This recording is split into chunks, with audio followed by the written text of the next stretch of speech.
Hello guys, welcome back to my channel. তো আজকে আমি কি নতুন ড্রামা এক্সপ্লেন করতে যাচ্ছি। আশা করি আপনাদের ড্রামাটি অনেক ভালো লাগবে। তো চলুন এক্সপ্লেনেশন শুরু করা যাক। তো ড্রামার শুরুতেই আমরা এই ড্রামার মেল অ্যান্ড ফিমেল লিডকে দেখি, যেখানে মেল লিড সাংয়ান আমাদের হিরোইনকে জিজ্ঞাসা করে, আমি কি শুধুমাত্র তোমার জন্য এক ব্যাকআপ অপশন ছিলাম? বাট ইরফানের কাছে এই প্রশ্নের কোনো উত্তর ছিল না।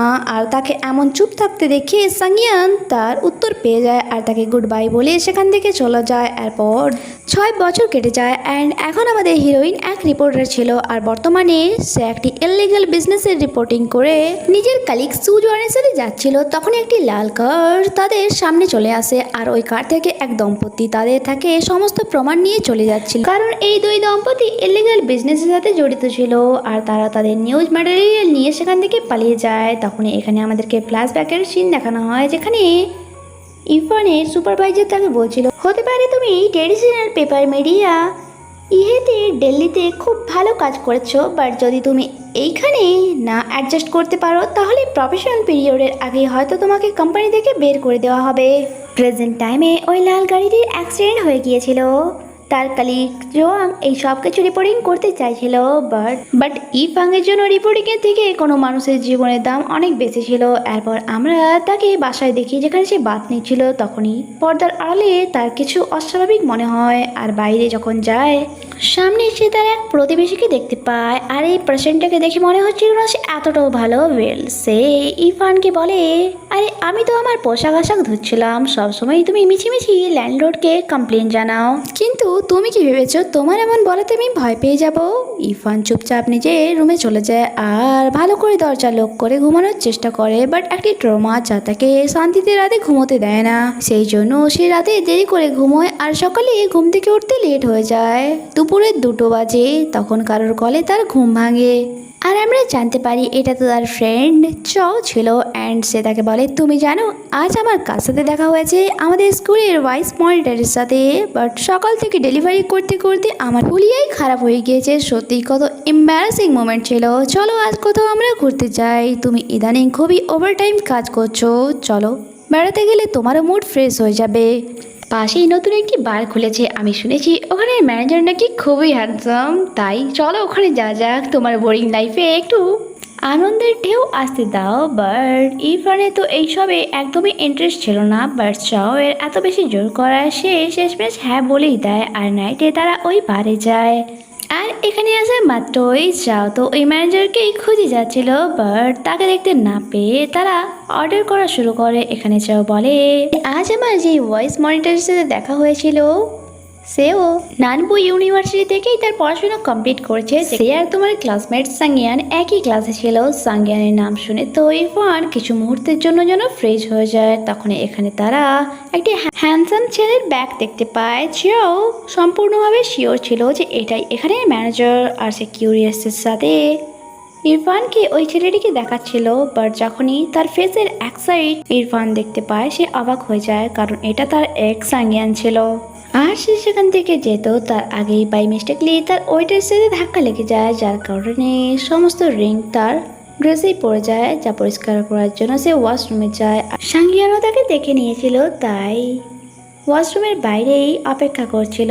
আর যখন সেখানে ইরফান আসে তাকে জ্যাকেট দিয়ে বলে, এখানে ওনার আমি, তাই কোনো কাস্টমারের কোনো অসুবিধা হোক তা আমি চাই না, তাই আজকের খাওয়ার তোমাদের জন্য ফ্রি।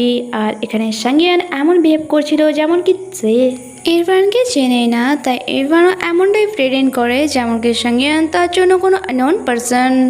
যখন সে জ্যাকেট নিয়ে তার ফ্রেন্ড শাওয়ার কাছে আসে সে তাকে জানায়, আমি ওনার সাথে দেখা করেছি আর আজকের ফুড ওনার তরফ থেকে আমাদের জন্য ফ্রি। তখন এখানে ওয়েটার আসে আর তাদেরকে ড্রিঙ্ক সার্ভ করে আর তার সাথে সাথে রিফান্ডও দেয়। ইরফান এমন ফ্রিতে খাবার নেওয়া তার ঠিক মনে হয় না আর দূর থেকে সাংয়ান তাদেরকে দেখে যাচ্ছিল। তখনই ওয়েটার এখানে ফিরে আসে আর বলে ওনারা ফ্রিতে খাবার নিতে মানা করে দিয়েছে আর তারা জানিয়েছে আর তাদের কথা শুনে আমরা এইটুকু জানতে পেরেছি যে তারা আপনার জন্য এখানে এসেছে, যা শুনে তো ওখানে বারটেন্ডার হেভিংও অনেক বেশি হাসে। নেক্সট সিনে তাদেরকে আমরা মেট্রোতে দেখি, যেখানে জো ইভানকে জিজ্ঞাসা করছিল তুমি রেন্টাল হাউসে শিফট হতে পেরেছে কিনা জিজ্ঞাসা করছিল। অ্যাকচুয়ালি এটা সেই খুঁজেছিল, কারণ এটা তার ওয়ার্ক প্লেসের কাছাকাছি ছিল। বাট এখানে তো ইভান নিজের ভাবনাতেই ডুবেছিল। সে ভাবছিল যদি স্কুল টাইমে সে সাঙ্গিয়ানের থেকে আলাদা না হতো, হয়তো সে প্রেজেন্ট টাইমে অনেক হ্যাপি আর সাহসী হতো।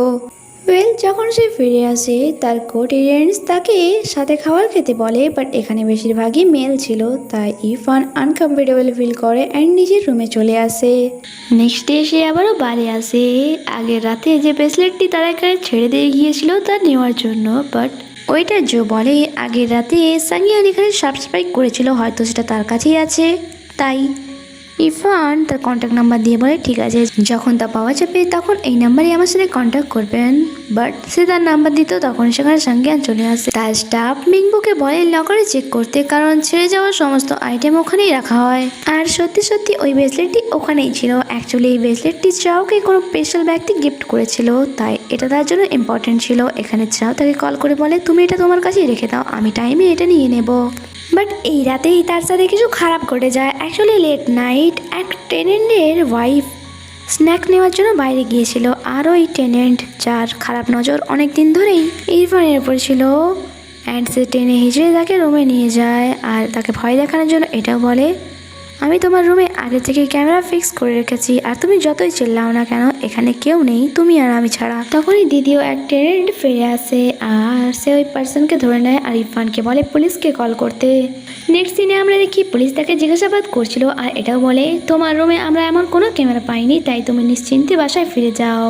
কিন্তু ইরফান তো এত ভয় পেয়েছিল যে ব্রেসলেট দেওয়ার বাহানায় তার বাসায় চলে আসে। বাট রাতেও তার ঘুম আসছিল না, আর তার মনে পড়ছিল কিভাবে তার মম তার খারাপ সময় তাকে একা ছেড়ে দিয়েছিল। নেক্সট মর্নিং ব্রেকফাস্টের টেবিলে চাওয়ের হ্যাপি ফ্যামিলিকে দেখে সে কমফর্ট ফিল করে।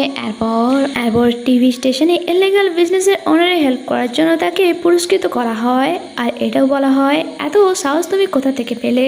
সেভাবে হয়তো এটা তারই আর এক রূপ, যেটা তার মধ্যেই কোথাও লুকিয়ে রয়েছে। আর সুপারভাইজার জিয়াও তার এই সাহসিকতা দেখে তাকে ফর্মালি হায়ার করে নেয়। নিউ ইয়ারের লাইভ ব্রডকাস্ট করার জন্য তাকেও তার সাথে যেতে বলে। নতুন বছরে রাস্তায় প্রচুর পরিমাণে মানুষের জ্যাম ছিল, আর এখানে সে যখন কারে হয়ে যাচ্ছিল সে সাঙ্গিয়ানকে দেখতে পায়, তাই সে নিজেকে লুকানোর চেষ্টা করে। তার কালিকটা বলে কি হলো, তুমি কি তোমার পুরনো প্রেমিককে দেখতে পেয়ে গেলে নাকি? এরপর ইরফান তার ফ্রেন্ড জিয়াওয়ের কাছে যায় যে এখানে কোল্ড ড্রিঙ্ক সেল করছিল।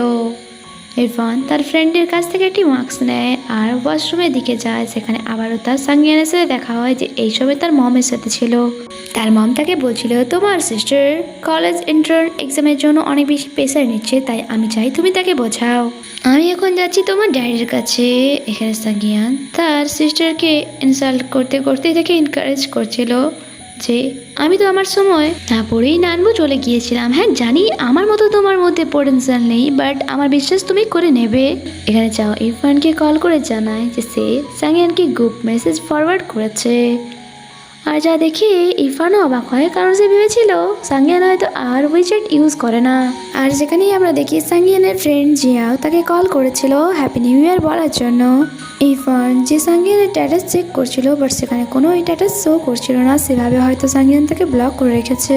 যখন জি জামশের সাথে কথা বলে সাঙ্গিয়ানকে তার ফোন দেয়, সে সেখানে ইরফানের মেসেজ দেখতে পায় আর রিপ্লাই কোয়েশ্চেন মার্ক পাঠায়। এক মুহূর্তের জন্য ইরফানে মনে হচ্ছিল যে সে সাঙ্গিয়ানকে একবার জিজ্ঞাসা করেই নিক যে সে কি তাকে চিনতে পারেনি, বাট বলে ডোন্ট পারি তুমি যদি না খুশি হও। এরপর সে আর তার টিম লোকেদের ইন্টারভিউ নিচ্ছিল, আর ঠিক 12টার সময় ফায়ারওয়ার্কস শুরু হয়। আর ওই মুহূর্তে হঠাৎই সাঙ্গিয়ান আর ইরফানের ধাক্কা লেগে যায়। আর এখানে এই এপিসোডই শেষ হয়। আগে কি হয় তা জানতে স্টে কানেক্টেড। Bye bye.